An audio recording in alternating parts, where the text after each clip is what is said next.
Hello student, welcome to my study channel Study with Master Notes. Today I will start City 1, Unit 1.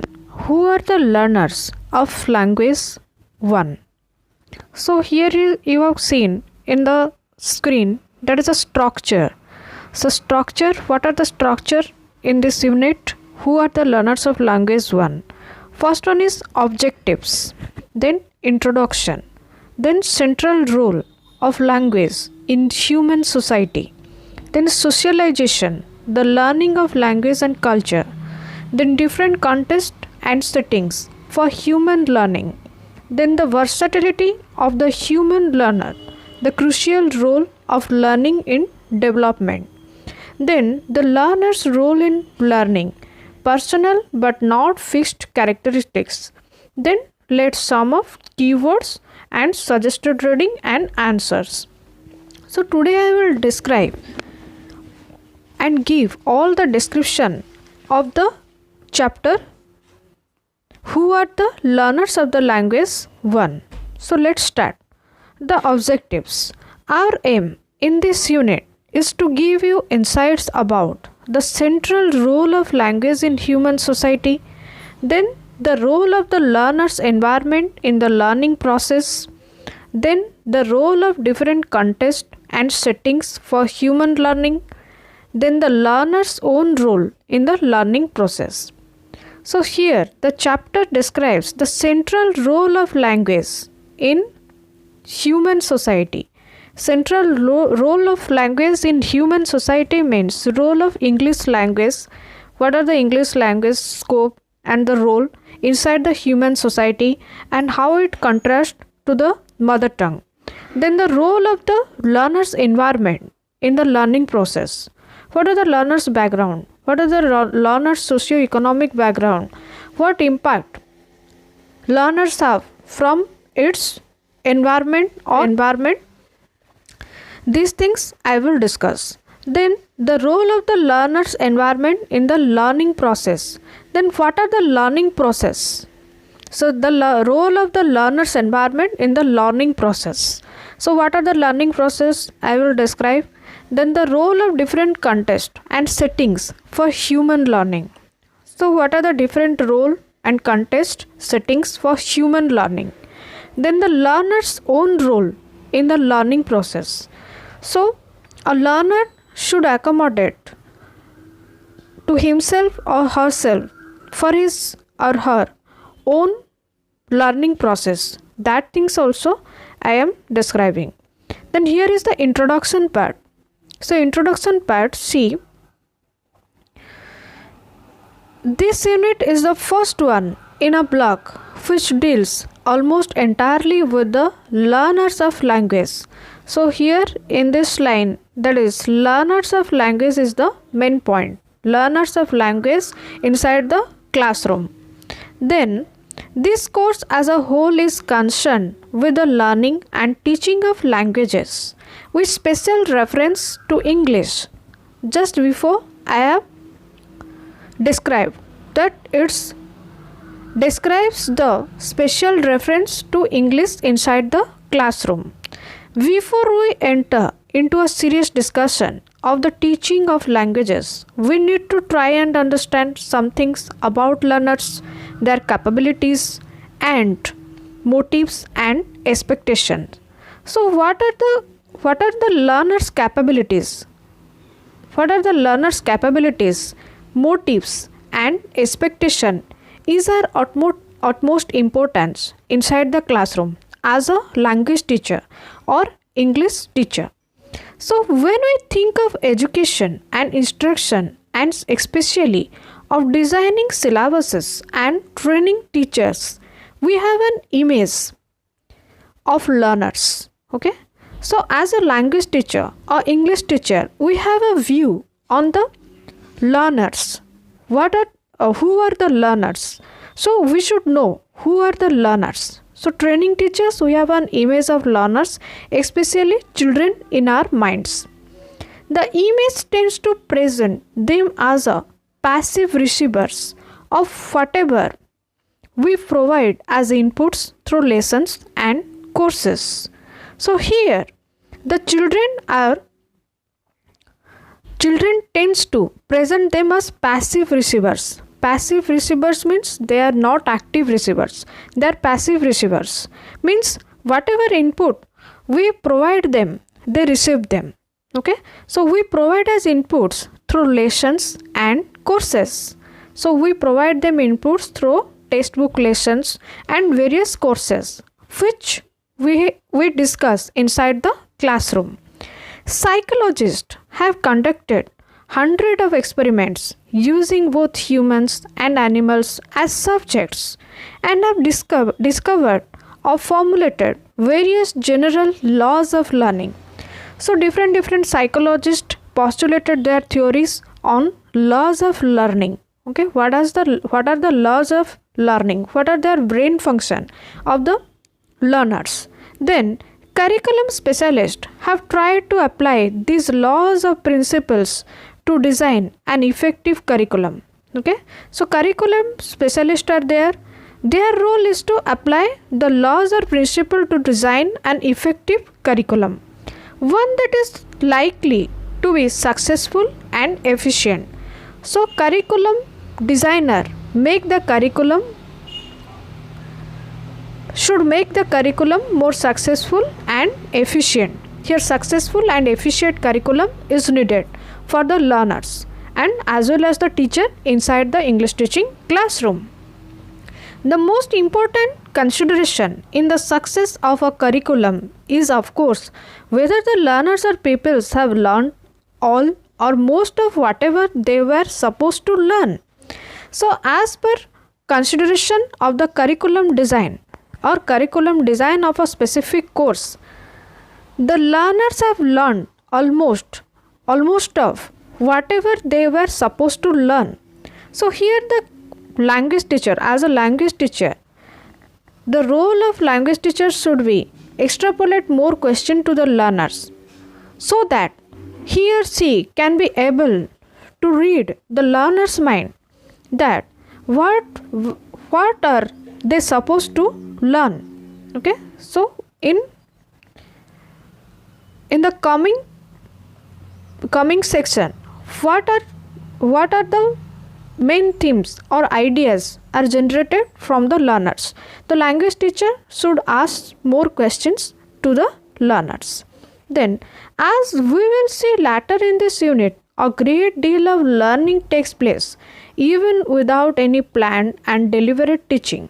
Okay, even without planned and deliberate teaching, learning takes place inside the classroom.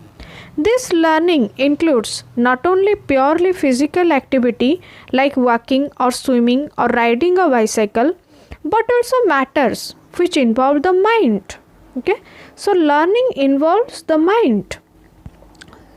Means psychologically the learner's activeness inside the class, what are the major theme discussed inside the class, and according to their answers of the questions, the teacher evaluate the learner's mind inside the classroom. Then the learning of the first language without much obvious evidence of teaching by nearly every young child in every human community is perhaps the best example of this.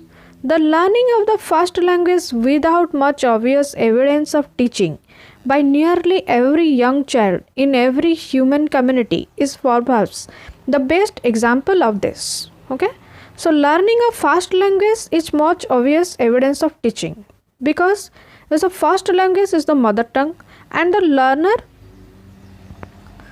is well acquainted with the mother tongue. Then the knowledge of that societies have accumulated and which various adults or specialists have mastered needs to be passed on to the young. So the knowledge that societies have accumulated means the elder person inside the family, they provide some knowledge to the young ones. In this way the knowledge passes on from elder generation to younger generation. Children are not born with this knowledge. Most of it has to be passed on through the process of education, in which this knowledge is packaged in the form of school subjects. Okay, so most of it has to be passed on through the process of education, in which this knowledge is packaged in the form of school subjects. So in the form of school subjects, this knowledge passed, the knowledge is passing from one class to another class, and most school subjects have to be taught by teachers in the formal school. So most school subjects are taught by the school teachers in the formal school, at least to begin with, and usually for many years. So from many years, the language teachers usually teach inside the classroom. Language, especially the mother tongue, is a striking exception to this general rule, because the mother tongue is a native language of the learner. As already mentioned, children learn to speak their mother tongue at least long before they enter formal school. So the children already have known the mother tongue before entering the school. Also, many persons who have dropped out of schools, and even those who have never been to school at all, are quite fluent users of the language. Okay, so also many persons who have dropped out of school, okay, those persons who have dropped out of school also know the mother tongue, have never been to school also know the mother tongue, are quite fluent users of the language, sometimes language of their particular communities or mother tongue or native language. Of course, such people may not be able to read and write, that is handle the written form of the language. They do not know how to write in their mother tongue, but they know how to speak in their mother tongue very fluently. But they have mastered most of the complex grammar and extended vocabulary and important aspects of organization and even style of the language they speak. In their mother tongue, they are able to speak in most complex grammar, extended vocabulary, important aspects of organization, and even style of the language in which they speak. Then the principle that emerges from these facts is that the learning of the languages commonly spoken in the community in which individuals live is a much wider process than what is prescribed and taught in school or college. So in school or college, whatever language teaching is applied to the learner is much less what they receive from their mother tongue. Okay, so the principle that emerges from these facts is that the learning of the languages commonly spoken in the community, okay, their language speaker or native speaker in their community. So learning of the languages of the mother tongue that is commonly spoken in the community in which the individual lives is a much wider process. So here is a wider process, much wider process inside the environment. Okay, the learner acquaint themselves in their mother tongue from the environment than what is prescribed or taught in school or college. Since there is no clearly identifiable agency outside the school that is doing any teaching of language, we must conclude that human learners of language have some special capacity to learn language.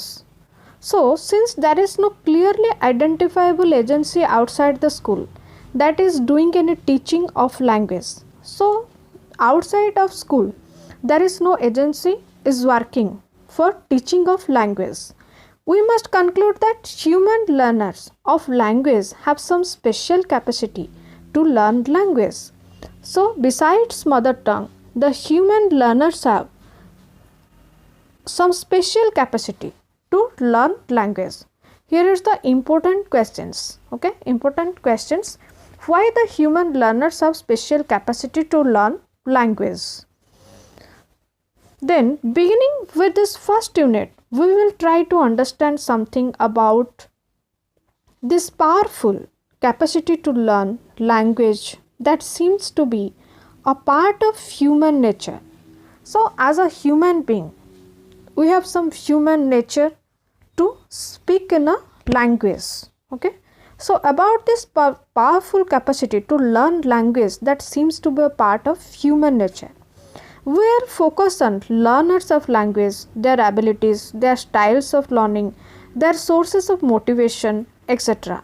So, as a language teacher, what we should focus inside the English teaching classroom?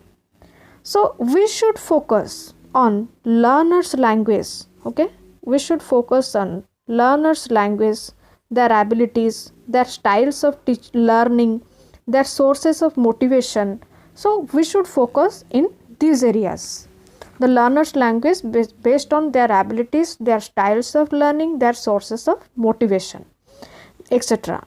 We should be able to use these ideas in the language syllabus design and language teaching methodology we want to formulate. So, we should be able to use these ideas in the language syllabus design. So, what are the language syllabus design? Means inside the language syllabus, there is some vocabulary, there is some keywords, there is some glossary, then there is some unit wise description, paragraph wise description. These are the language syllabus design. Okay, language syllabus design and language teaching methodology we want to formulate. So, as a language teacher, what we should formulate inside the classroom? We should formulate the language syllabus design and language teaching methodology. Then, language instruction can be made highly effective if we are able to tap the rich resource represented by the human learner's tremendous capacity to learn language and build on it. Okay, language instruction can be made highly effective. Whatever input we should give inside the classroom, that we must practice of these inputs for ourselves, so that we can able to deliver the inputs to the learners. So, language instruction can be made highly effective if we are able to tap the rich resource. So, we should formulate the rich resource that is represented by the human learner's tremendous capacity to learn language and build on it. So, we have our tremendous capacity on language learning that we should utilize inside the classroom. The first unit has the question, who are the learners of the language? As its title suggests, who are the learners of the language? Okay, so who are the learners of the language inside the English teaching classroom? We are not interested here in factual information of the type that goes into individual biodata sheets or survey reports, that is boys or girls, urban or rural, English medium or regional language medium. So, as per scientific data or factual information of the type that goes into individual biodata sheets or survey reports, that is boys or girls, urban or rural. So, boy is coming from urban areas or rural areas. What are the genders, that is boy or a girl, English medium or regional language medium, multilingual or bilingual, and so on. Whether the learner is able to speak in a single language or whether the learner is able to speak in more than one language, that is bilingual. So, our major focus on these biodata should not be activated. So, such characteristics are of course important, especially when we are planning instruction for particular target groups. So, we have a particular target groups. On that particular target groups, we have to target our English teaching methodology. Here we are more interested in the capabilities and resources that language learners in general have. So, what areas we need to focus for English teaching classroom? Okay, so we are more interested in the capabilities and resources that language learners in general have. So here is the main important point. What are the capabilities and resources in the language learners in generally have? What are their capabilities? Whether they are able to speak in English or simultaneously with their mother tongue, or whatever resources they have proper textbooks or materials with them, and teaching aids should be properly given or not. So these things we have to focus inside our mind. We shall begin by reviewing the role of language in human affairs and go on to look at the learning resources. We shall begin by reviewing the role of language in human affairs. Okay, so in human affairs we have to focus more things. Okay, so role of language, what are the role of language in human affairs, and go on to look at the learning resources that members of human society have. So what learning resources the human society have, we have to go for this, and in depth knowledge about human affairs or familiar affairs of children, so that we can be able inside the English teaching classroom very effectively learning and teaching. So that's all about unit 1. Okay, so that's all about unit 1.